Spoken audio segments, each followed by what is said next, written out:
पृथ्वीराज कपूर ने बॉलीवुड में कपूर परिवार को स्थापित करने का काम किया था। वह कपूर परिवार के पितामह थे। इस खानदान में सबसे पहले पृथ्वीराज कपूर ने ही कला की दुनिया में कदम रखा था।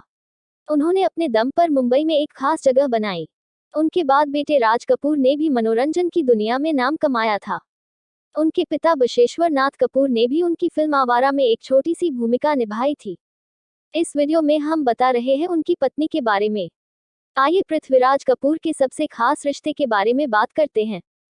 पृथ्वीराज कपूर का जन्म 3 नवंबर 1906 को हुआ था। उनके पिता बशेश्वर नाथ कपूर पेशावर में पुलिस अफसर थे। वहीं उनके दादा दीवान केशवमल कपूर तहसीलदार थे। 8 भाई बहनों में पृथ्वीराज कपूर सबसे बड़े बेटे थे। उन्होंने पेशावर के एडवर्ड कॉलेज से ग्रेजुएशन की डिग्री ली थी और इसके बाद वे वकालत करना चाहते थे, लेकिन फिर उन्होंने एक्टिंग की दुनिया में शामिल होने का निर्णय लिया। पृथ्वीराज कपूर की शादी फिल्मों जैसी नहीं थी। उस जमाने की तरह उनकी अरेंज मैरिज हुई थी, लेकिन पत्नी को देखते वे उन्हें दिल दे बैठे थे। बताया जाता है कि उनकी बात पक्की तो बहुत पहले हो गई थी, लेकिन 17 की उम्र में उनकी शादी रामसरनी मेहरा से हुई थी। जब गौना हुआ तब रामसरनी की उम्र 15 साल थी। वास्तव में शादी पहले ही हो चुकी थी। गौना समारोह यानी विदाई हुई जब रामसरनी 15 साल की हो गई और इतनी बड़ी हो गई कि वह अपने माता पिता को छोड़कर अपने पति के साथ रह सकती थी।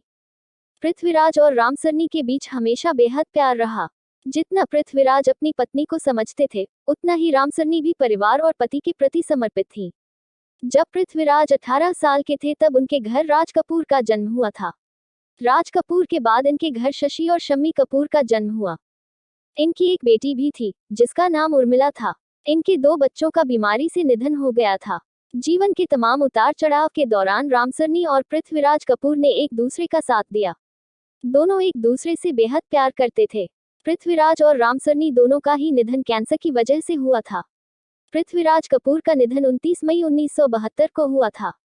उनके निधन के 16 दिन बाद ही रामसरनी का 14 जून 1972 को निधन हो गया।